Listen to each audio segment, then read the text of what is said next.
I've built the business off from the start, starting from in my bedroom to getting a smaller office now into quite a big unit that we have now, and it's just grown and evolved over the years, and we're lucky to be in this position today. Do you actually make people want to buy? A great looking website as well, a good homepage, something that's going to engage the customer. Maybe on their first visit, they might not necessarily purchase anything, but if you end up having a good marketing strategy in place to collect emails, you'll send them on the journey that we've got set up for them, and they might not buy until the fourth or fifth time, but at least we have a thing in place where we can make it the best chance possible. But I think, is it just like you have to keep that momentum to, I guess, be successful on social, would you say? Yeah, consistency is key, because obviously the more consistent you are, the more views you're going to get, the more followers you'll end up getting. Cool. Hello, my friends. I hope you're well. I hope you had a great day, evening, or night. Today we're with Ben talking about how to actually run an e-com store, what role social media plays, but also what's missing specifically in marketing. Hello, Ben. Hello. How are you? I'm very well, very hot at the moment. It's not the best day to do this, but here we go. We're here on a Saturday, working. So good on us, I guess. For people who don't know you, what do you do? What are you known for? What are we like? What is the kind of infrastructure and like the business model? So I have an e-commerce store, and I have been doing that for the last 6 years. Specifically, I sell pre-loved terrace wear fashion. So looking at brands such as Stone Island and CP Company. You can't go to the football without seeing these brands anymore. And that's just where I've built the business off from the start, starting from in my bedroom to getting a smaller office now into quite a big unit that we have now. And it's just grown and evolved over the years, and we're lucky to be in this position today. Do you think you're quite I guess I was going to say like a new way of looking at this kind of business? Because I think traditionally you would have like a clothing store, right? Like the TK Maxx's of the world equivalent, right?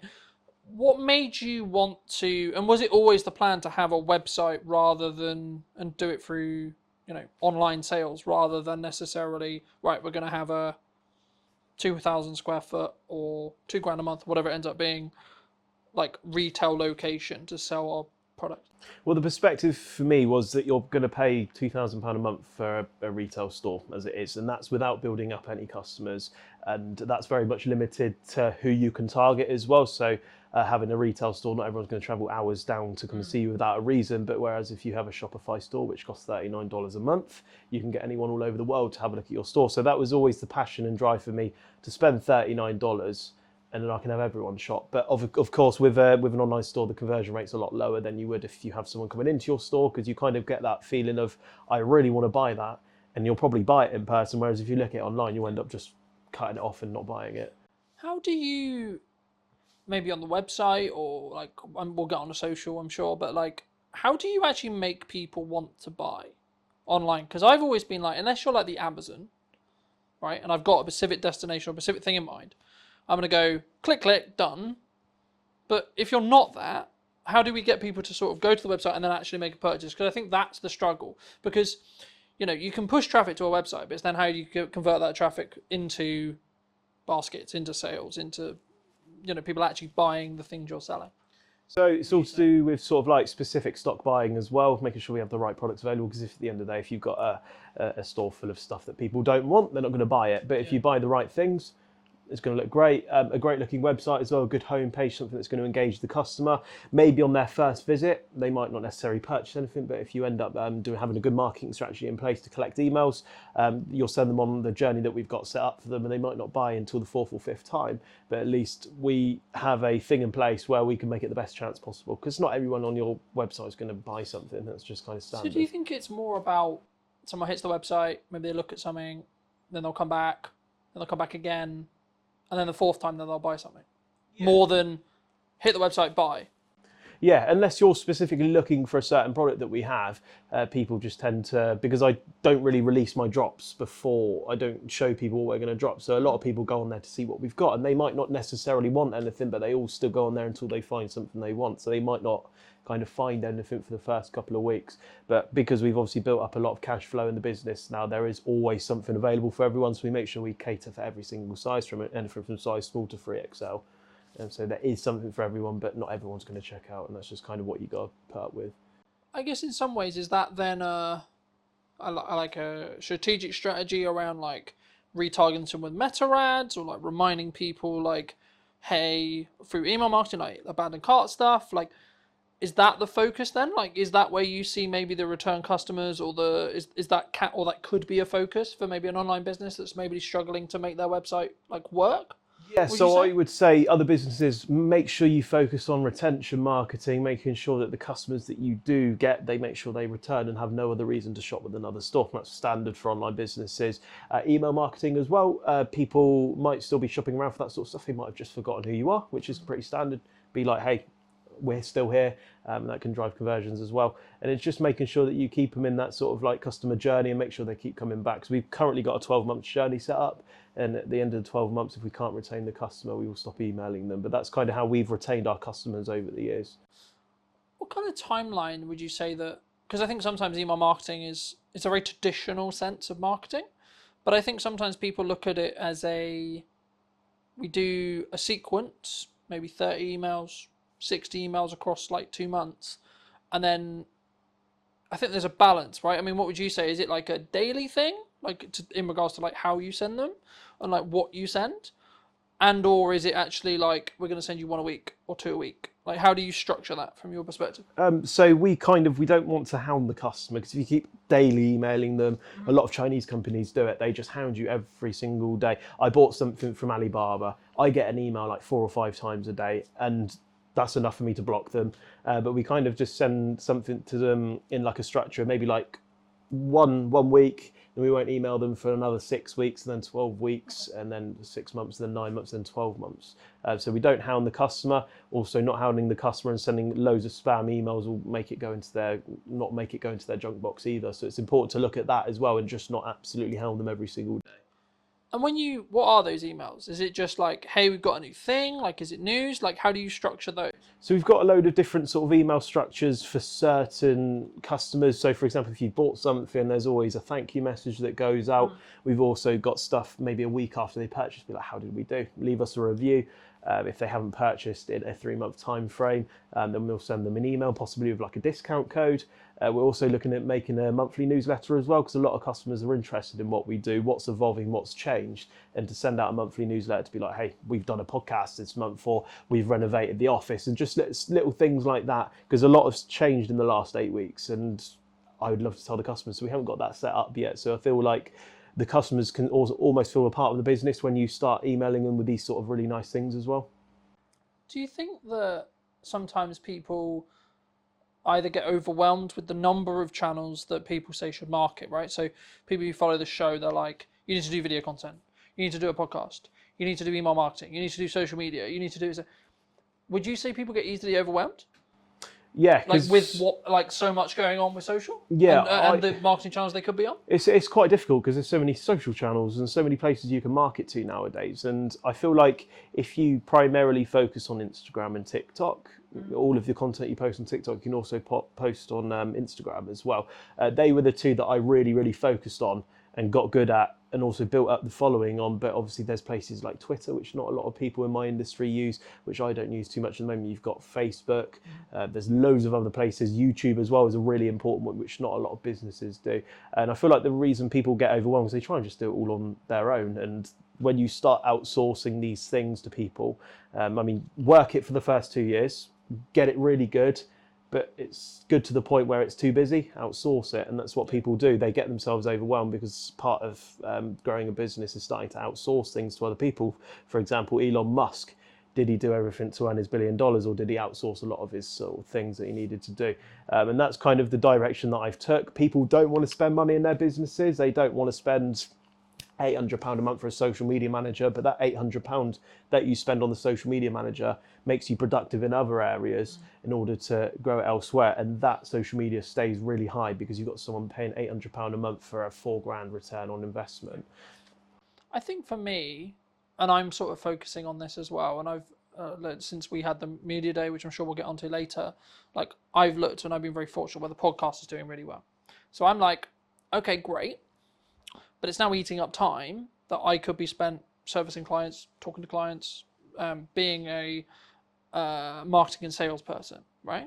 And I think for me, like, is it comfortable to be like, hey, I'm going to spend $1,000 or I'm going to spend $2,000 a month on like scalability for the podcast? But I'm like, actually, what potentially could it give me in regards to new clients, opportunities, etc. if I do that. And I guess the conversation sort of comes back to is social media just a momentum thing? Because if you look at the podcast now, the day of filming, we've got quite a lot of momentum, right? I think the last numbers I did were just under 235,000 or so across 5 platforms. For us, that's pretty good, right? But I think, is it just you have to keep that momentum to, I guess, be successful on social, would you say? Yeah, consistency is key, because obviously the more consistent you are, the more views you're going to get, the more followers you'll end up getting.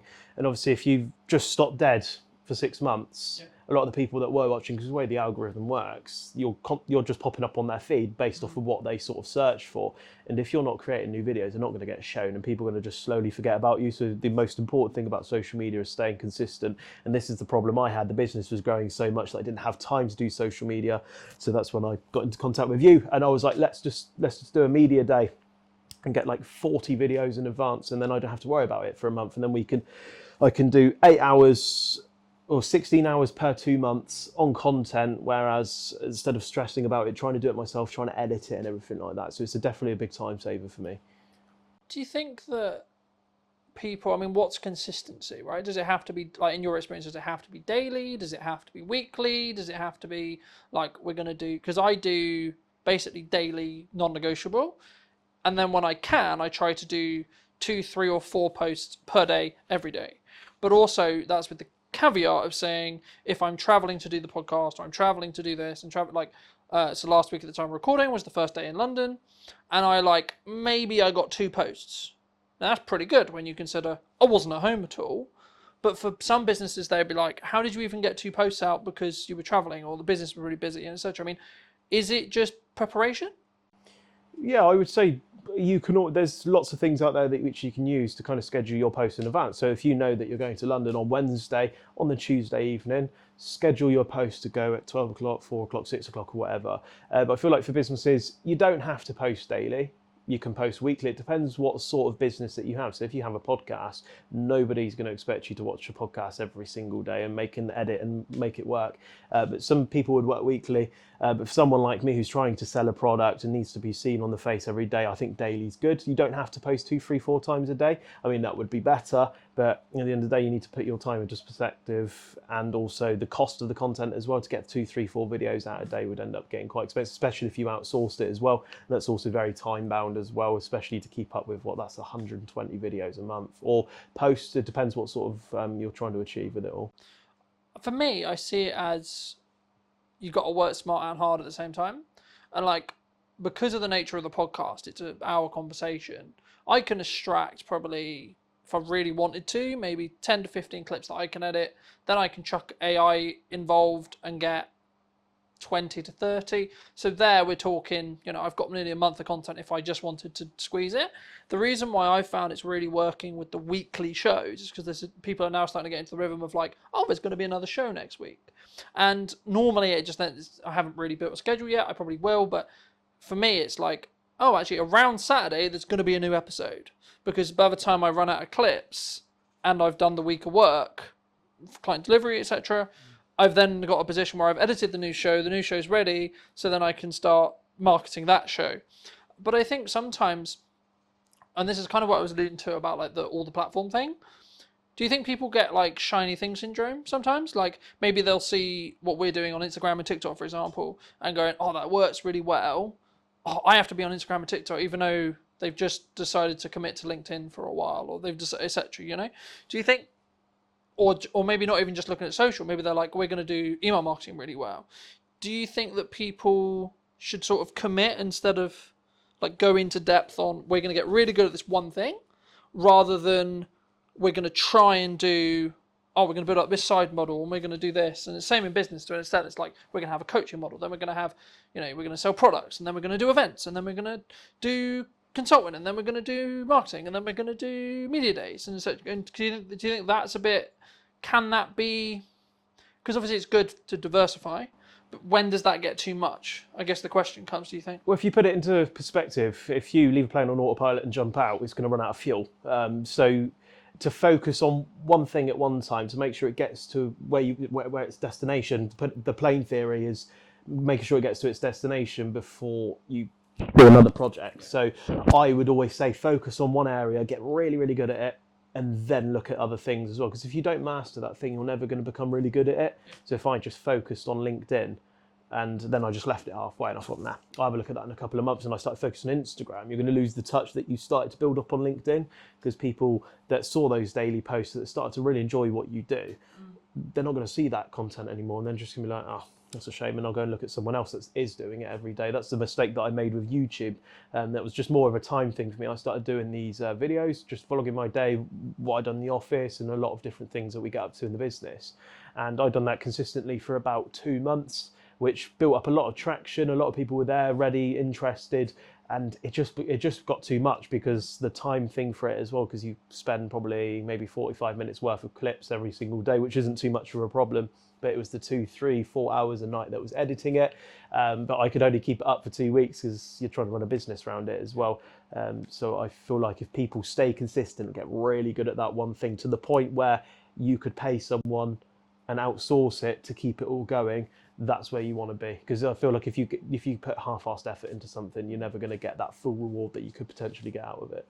Yeah, I agree, but I think it's also like you have to, it's how you show up as well. Like that changes how you show up. Because I think for me, like if I'm very focused on, so like for between now and the end of the year, only things I'm really marketing, like I have 3 main strands really, but the third one isn't really, it kind of happens passively.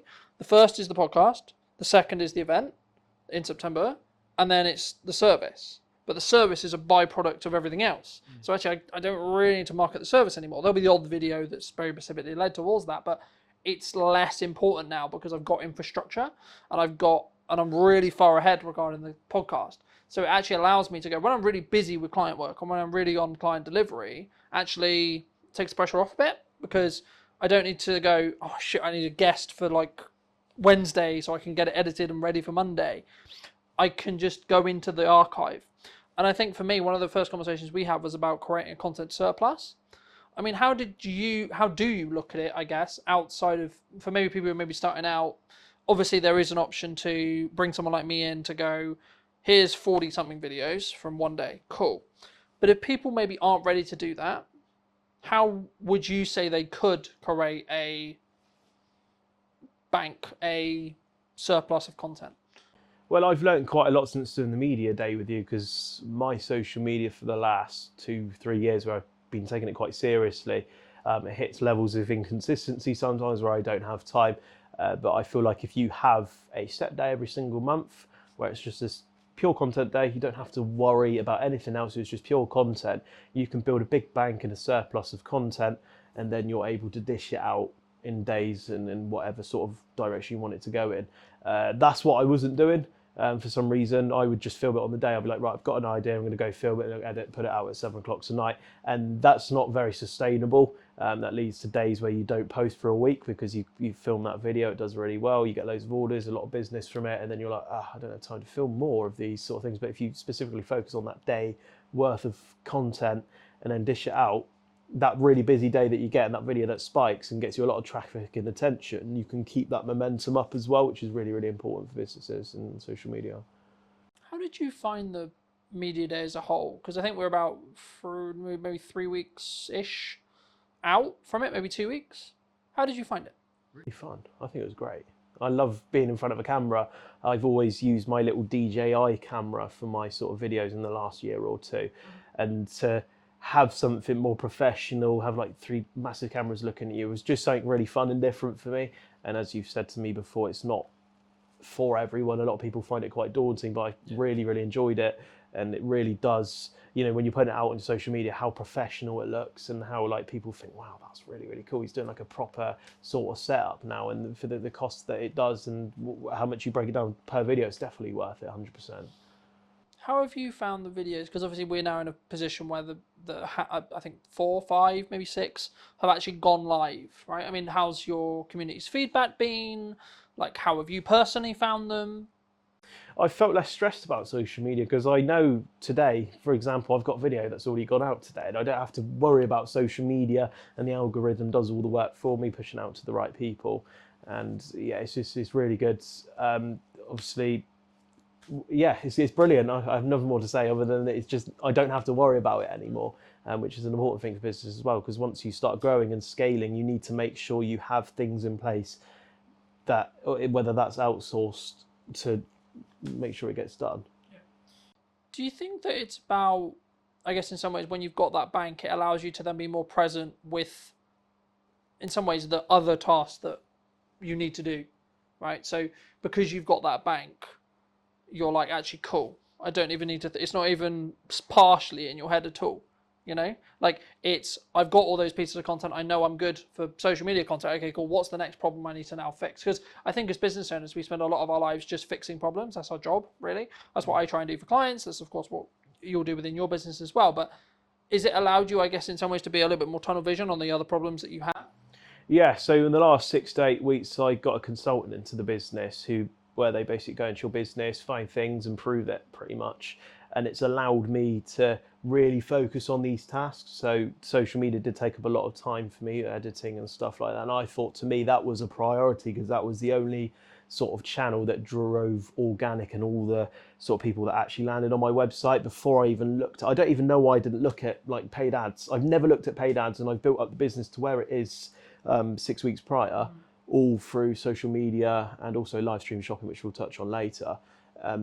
And I've only just started doing paid ads. I've only just started doing email and retention marketing, which are really, really powerful tools for businesses. Do you think it's just a natural, like, I guess in some ways, natural progression, or like when we start out, we just throw a load of shit against the wall, right? And we see what sticks. Okay, cool. But is it a level of overwhelm, or is it a level of just, I guess in some ways, naivety to be like, why would I do paid ads? That just is burning money, right? Like maybe people don't necessarily appreciate or understand the ROI, and then what time window that ROI, return on investment, is potentially. Yeah, I think the reason why a lot of businesses fail is because it's the money side of it. They don't have enough. It's not the fact they haven't got the idea. It's because they haven't got the money to do it. I've thrown probably in the last 8 weeks, probably thrown about 10, 15 grand into all of this sort of things that I have been doing. And businesses might not be fortunate to have 10 to 15 grand to throw at these sort of things, especially with meta ads as well, because you can't just throw 1,500 quid into your meta ad strategy and expect it to work. And that's why you start doing little tests and stuff. I probably spent maybe £800-900 before we got the right strategy and the right cost per click and make sure that it works. But what people don't understand is that you spend £1,500 on ads, they think, what am I going to get out of that? You've got to measure for every pound that you spend, I'm going to get X amount back. We're currently, for example, Meta, for every pound we spend, we're getting £5 back. And that's where you want to be with businesses. So it's not the fact that people are spending 1,500 quid. I mean, that's a scary amount of money to spend, but you need to think every pound that I'm spending or every 1,500 quid I'm spending, I'm getting £6 back or 6 grand back. And I feel that's what businesses don't understand and they don't believe in it, but it's going to be the most powerful way, especially as e-com's growing and growing. There's going to be a lot more competitors for each and every business. And these are going to be the most important channels for people as well. And that's not to mention, you can look at these channels as well. And if they stop performing as well, as if you have a really good detailed dashboard looking at what's working, whether it's got a green light, it's got an orange light, it's got a red light. And if it's got an orange light, you can act on that. But if, for example, social media is in the green, you don't have to worry about social media. But maybe my email marketing's not performing as well. And when it's an orange, we can be like, right, why is it in orange? And we can act and perform on that. So it's important to have a look at those sort of things and definitely read data. Data is very important as well. That's what my consultant has really been driving into me. And I've learned in the last 6 to 8 weeks, absolutely loads of stuff that's so powerful for me to take on and learn and also talk about as well. Yeah. I think sometimes we get maybe intimidated by data, right? Like maybe we'll see a video that gets, I'll use an example for you on your feed. Like maybe you get something that gets 10K views and then you get the next one that's maybe like 1,100 views. And I think maybe someone would say, oh, the 10K must get you more business. Does it? It's difficult because I've measured this one before, so I don't know if you see a lot of the dress up sort of videos that I used to do. They used to get millions, like millions, hundreds of thousands of views, lots of traction and followers. But if you really do look into the data, a lot of the millions of views and sort of the traction and the followers, they're all people that were in like the Middle East and sort of countries that haven't sort of got that sort of economy behind it, where these sort of people are earning £200-300 a month, they're not the sort of customers that you're looking for. Whereas that video I might have posted the other week, they got 2,000 views. Read the data, 96% UK, males 18 to 24, and then you end up making 4 conversions, and that only had 2,000 views compared to the one that got 1 million views, which got 0. I think I was obsessed with numbers for quite a long time. How many followers have I got? How many likes did that post get? How many views did that video get? And that's not important. It doesn't matter. If I only got 2,000 views and 10% of people converted on that, that's 200 people. That's amazing. That's people would dream to have that. Whereas if I get 1 million and I got 0 conversions, but a lot of people would look at that and think, oh, that video is better because it got 1 million views, but that's not always necessarily the case. And I don't think it's just as simple as like more views is better, but also I don't think it's actually necessarily less views if they're the right views are better either. I think this is where your data has to come in, and you have to actually know, to an extent, you kind of need to know your shit, because like, I'll give you an example. I track every month, what is the overall views that all of the videos, all the posts, everything that I've done in 4 weeks got. What's that currently last 28-day number? And what was the last 28-day number? Now, if you're following that logic, Cotton cares about views. Okay, but then the next metric I track is how many sales have I made related to that jump, right? So, or how many potential deals or conversations have I had that could lead on to pipeline deals, right? And it's like, actually, then when you look at it that way, you're tracking all 3 metrics that matter. And I think sometimes, especially when people start on social, they just want the million views. They just want the 10 million views. They just want I'm going to gain all the followers in the world, blah, blah, blah. I mean, looking at just interest-based graphs, followers are becoming more and more irrelevant, to be honest. Sorry to say. But they are, because you'll be served content you enjoy. Simple as that, really. Right? Now, there's a difference between having an email list, because there you kind of own that data, right? And that's, I guess, the benefit of doing email. But we touched on live streaming, and I'm going to sort of tackle it as a live streaming element as a whole. I mean, because I'm looking to live stream the show, right? The podcast in the next couple of weeks at the time of filming. What benefit do you gain from live? So I tackled live stream shopping a couple of years ago, and obviously live stream shopping for people back in the day, maybe if you were born in the 90s or early 2000s, was all tele shopping. And I got introduced to this idea in April of 2023, and I kind of visioned it as in, this idea isn't very modern, if that makes sense. I kind of visioned it as a tele shopping thing, something that's gone out of fashion. But what I didn't notice, a lot of big businesses such as TikTok Shop, a lot of big businesses are getting millions pumped into it for this live stream shopping idea, and it's becoming such a massive idea. So I joined a company called Tilt. Tilt of one of the leading sort of like, they're specifically for live stream shopping. They launched in March of 2023. And I joined in April of 2023, and I've built a lot of my business off of live stream shopping. It was actually at the point where my website was doing 0, because I was so focused and driven off of the live stream shopping, and that was more than paying all my bills every month, etc., that I just kind of lost interest and focus on the website, which is my long-term sort of plan. So probably maybe like a year and a half or 2 years ago, my website just plummeted. Everything I worked for, earning these 5-figure months, just went down to £1,000 a month. It literally just went to 0. And that's when I decided that the businesses are getting to the size now where I can't do this on my own. It's like there's too much going on. And that's when I brought someone in, and I said, right, your job is we get the new stock, you upload it to the website and you look after it, and we'll grow it up again. And now we're at the point where we focused on live stream shopping. Also, the website's up and better than it ever was before. But I always do wonder in the back of my head, if I didn't let go of the website and I'd done that earlier, would my website be 4 or 5 times what it is now? But everything happens for a reason. But sort of live stream shopping is massively powerful. So if you are in that e-com space, especially with what I do as well, it's maybe for like a business like yours, obviously live stream shopping itself might not be the right fit, but for people that sell a product, whether that's jewellery, clothing, new clothing, shoes, anything like that, seems to be a really powerful tool at the moment. Something which I'll be interested to see, which I don't know the answer yet because I haven't done it, but towards the end of this month at the time of filming, I will have had some live podcasts.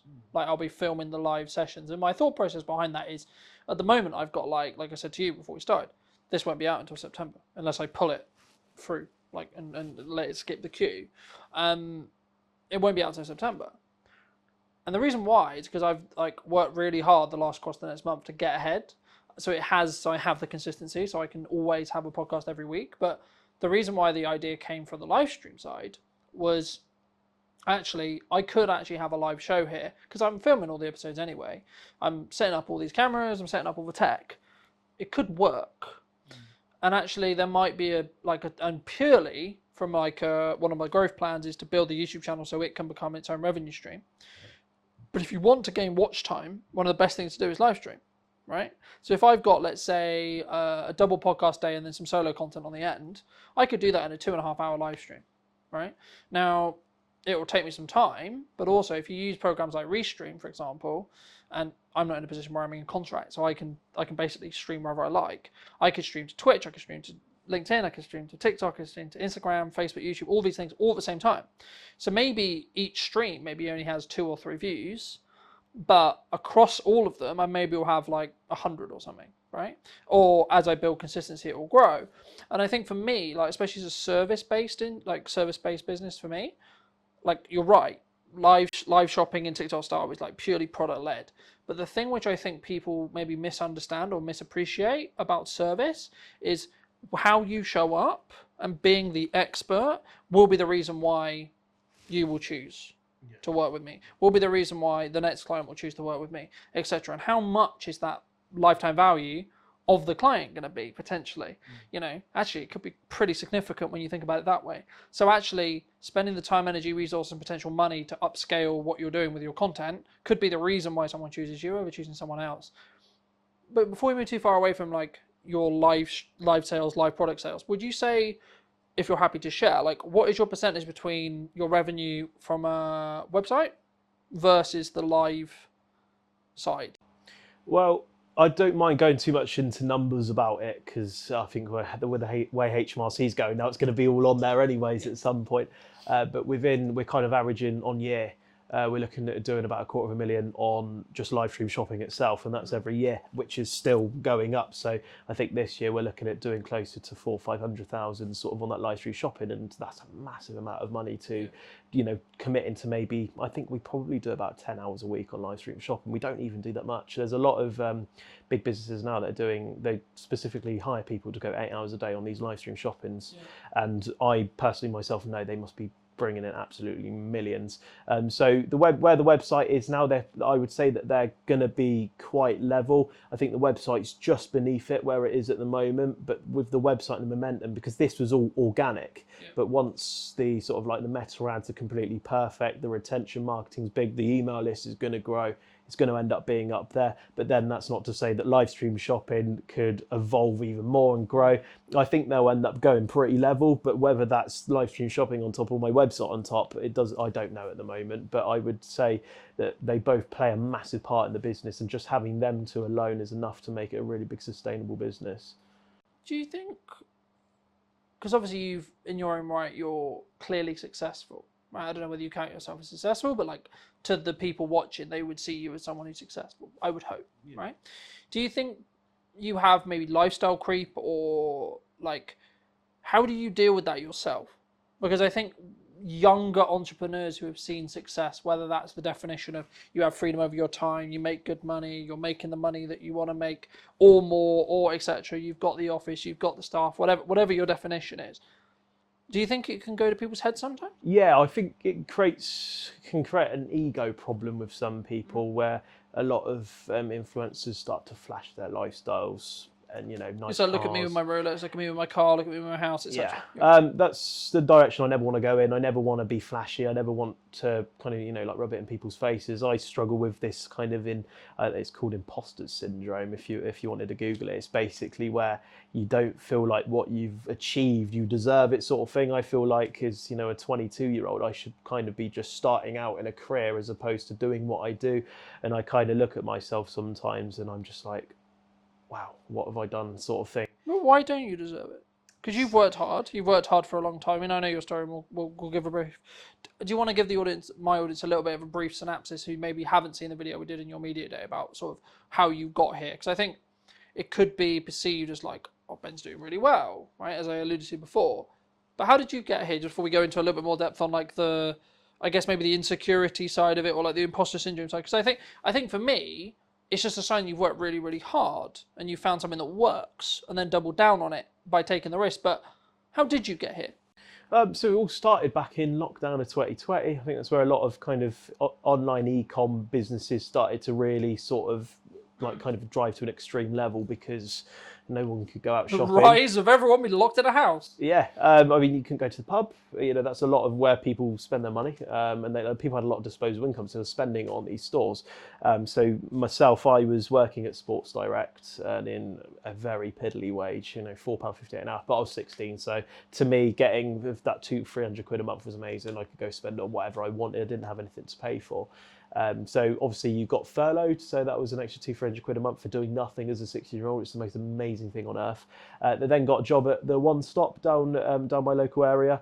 That made me earn about another £400-500 a month. So I ended up getting about £700-800 a month. And then to a 16-year-old, that is an astronomical amount of money. I was like, wow, brilliant. I saved up for my first car. I was able to do a lot of things because I was so tied away and stuck at home. I couldn't go out and spend it. I couldn't go to the shops and stuff like that.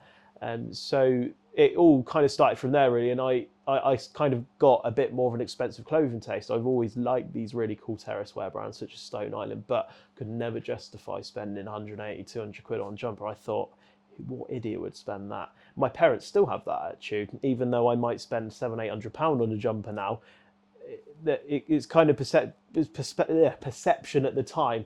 That was a lot of money, and that what drove me to start looking on places such as eBay and Depop. The Vinted was in sort of like the horizon at the time, but it hadn't really grew to what it was today because their business model was amazing. They started doing buyer fees as opposed to seller fees, which drove a lot more people to sell on there. Therefore, a lot more people went on to there. But that's obviously another conversation. But I started shopping on there, and that £200 jumper that I was looking at, I could get it for £80, and I was like, amazing. So even though I was earning better money for my age, I was still being quite sensible with it. I think that's what I've always been quite lucky with, is spending money, but spending it in a sensible way. So if I'm going to spend a lot of money, I need to make sure if I spend that 500 quid, I'm going to be spending that 500 quid in the most sensible way possible.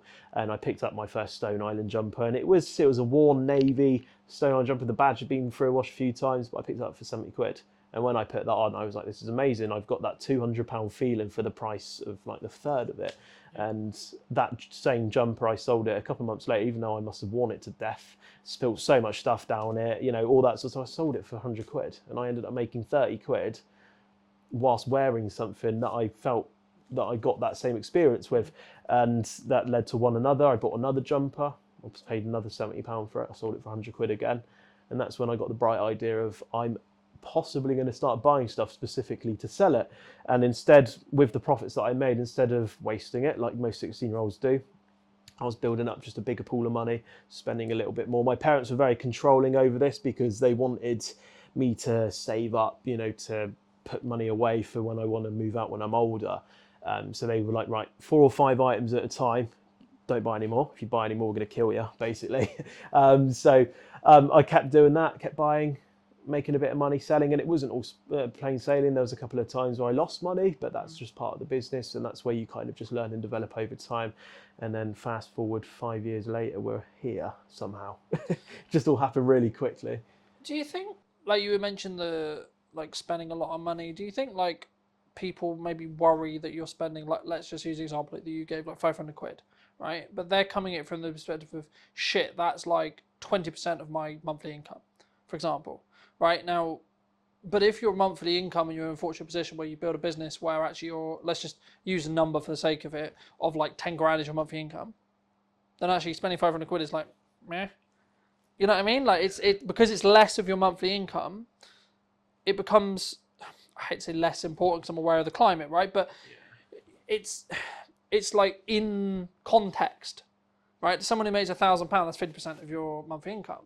But if you make 10 grand, that's like around 5, maybe less, And I think for me, it's like actually, especially if you're then going to make money from it, or like you see it as an investment, or you can actually justify, or it is an investment in respect to it. The implication is you're going to spend this money. I'm going to spend this £1,000, £100, whatever it is, and I'm going to get 10x.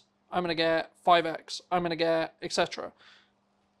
Is that do you think that's the reason why, like, your parents or like your friends may be like, oh, don't spend this money?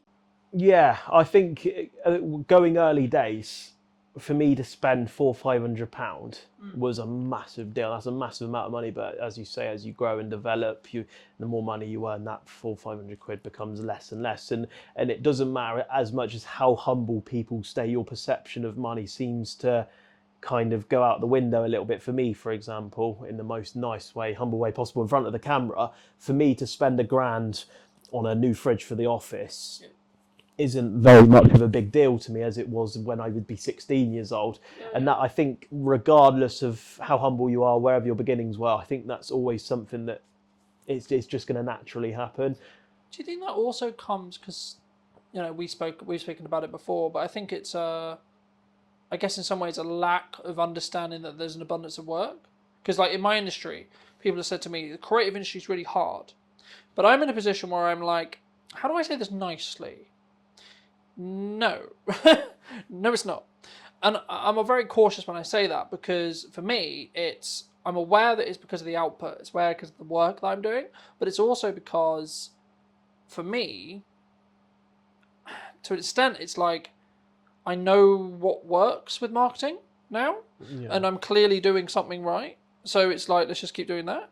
But also, as I win more work and as I have more cash, then the pressure comes off a little bit. So I think, is it just a perception thing? And is it just, because I've always said to people who are like, oh, it's really hard or things are really difficult. I'm like, yeah, but when did you last market? And they're like, oh, 6 months ago. I'm like, wow. Yeah.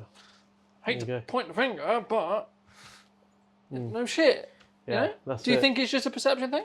Yeah, perception. It's just kind of because I know now that if I want to spend 50 grand a month on stock, to the average sort of like person, they're going to be like, oh my God, if you spend 50, what if you lose that money? But I know now if I invest that money, I know what I'm going to get back out of it. And I think that's just something that you learn over time in business. So if you have a service business, if you spend X amount in marketing on ads, for example, you know that for that investment, you're going to get X amount of revenue back from it. And if you get that perception over that sort of thing, then you kind of relax a lot more. And I think my parents began to sort of relax that sort of like, right, you're not allowed to spend more than £400-500 on stock at a time, because they knew what I was doing was working. I think the biggest fear for them was that I'm going to spend £400-500 and blow the lot. And which I don't blame them. They're parents at the end of the day. They care about what you do and want to make sure they have the best for you. So, and now they, if I spend 40-50 grand a month, they're not going to be like, oh my God, you can't do that. You're our son. But they know what I do works. And I think that's what businesses need to kind of let go of, the fact of just make sure what you do and what you spend works. So don't commit a massive amount of money on ads. So I think, as I said earlier, I spent £800 to £900 a month on my ads to make sure they worked first, and then we upped the budget instead of blowing £2,000 a month. That's kind of the way to go with it, really. I think, especially in ads, it's like test, rotate, sure. But like moving a little bit back to what we were talking about maybe the lifestyle creep, or in the position where I guess in some ways, because to me, I'm sat here going, why does he feel imposter syndrome? Because for me, it's maybe like you're outside your comfort zone. Okay, but then you're just outside your comfort zone. That's just, okay, just stay there for a bit, do it for a bit, and it'll be in your comfort zone. You know what I mean? Like, for me, I find that interesting. I don't want to delve too deeply because I'm aware that like we're on the show, but like for me, imposter syndrome is just you're doing something that you haven't done before, so the evidence in your head is like, oh, okay, this is new. Oh, this is difficult. Oh, this is challenging. I'll give you an example. At the time of filming, last Thursday, new studio, new people, but not new people, I knew the people, but like new studio, new space, new costs, new podcast, new idea. Wasn't really feeling comfortable about it, but I pushed through and did it anyway, And I think those 2 episodes are really, really good. I think they work really, really well. I think the studio in London will be a very different thing to what I do on location, a very different thing in Southampton. And it's not like one is better than the other, right? If you want to go technical, sure. But also, in the nicest way possible, like the one in London's worth, like I pay more for it. And it's also in London. So I've got to travel and it takes more time, etc. So like, and again, it's like also, are we locking in where it is now in respect to, because the one in Southampton, for example, is in a build stage as well. So actually it could go full production like that.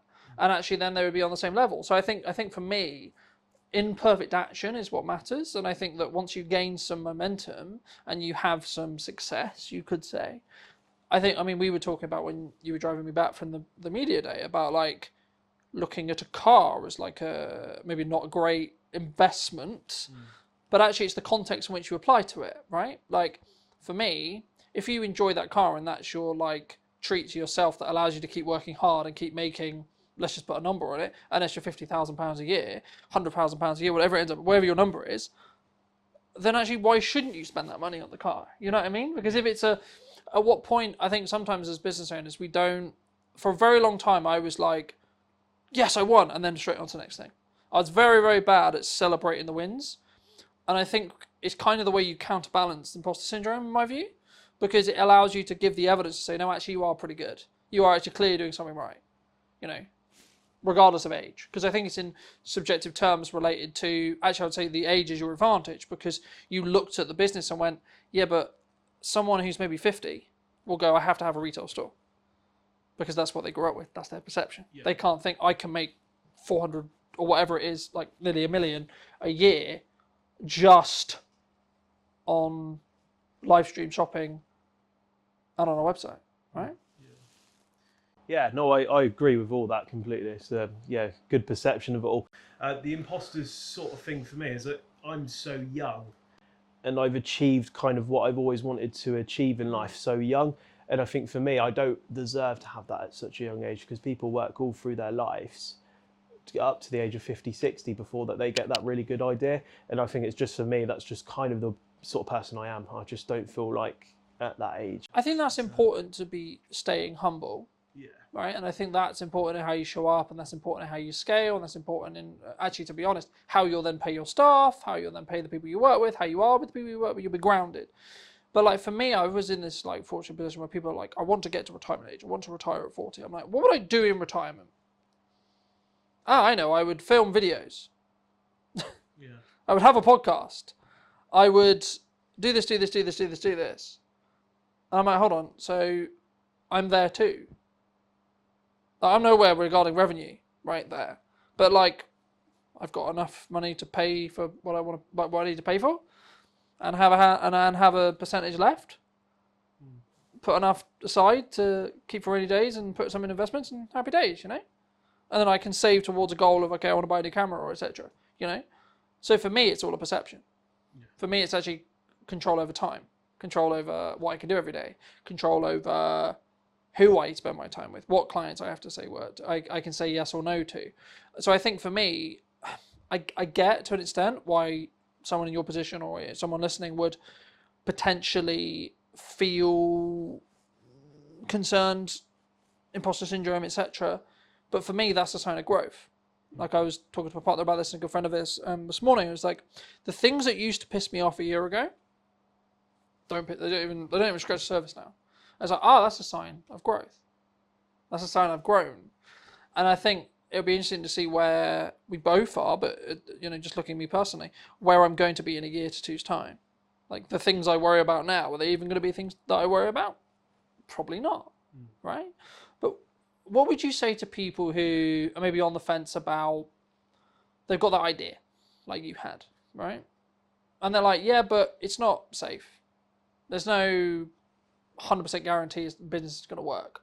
Should they make the leap? Yeah, absolutely. Because let's say the business idea, costs £5,000. You need to put £5,000 in for it to give it a chance to work. But you'll spend £5,000, and that to everyone that's a lot of money, isn't it? To spend £5,000 on an idea. That's £5,000, £5,000. But you know, people will go and spend £400-500 a month at the pub, and that accumulates over a year as £5,000. So if you save that, stop going to the pub for a year, to people, that's what they enjoy doing. But let's say if you cut that out, put it in a pot, and then at the end of the year, try that idea.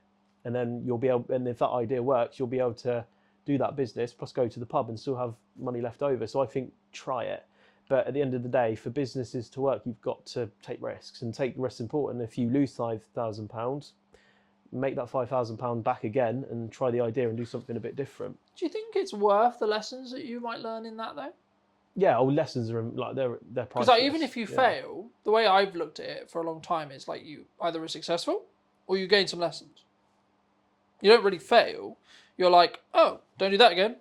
Yeah, that's it. Yeah, those lessons are priceless for everyone. At the end of the day, if you spend £5,000 in that sort of idea and it doesn't work, you can use that to work out exactly what didn't work. So if you do want to try it again, you make sure you put those things right and see what happens. At the end of the day, not all businesses are going to succeed, and that's just a part of life. If 100% of businesses succeeded, the whole business industry, in every single industry, would be overwhelmed. It would be like there'll be too many, and there'll be so many around. Like if you look at the odds, whether it's like gut, whether it's work, whether it's this, whether it's that, whether it's just managing cash flow, managing money, whatever. I think it's like the current statistics, roughly when I last checked, was like 97 to 95%, depending on where you look, of businesses are going to fail, right?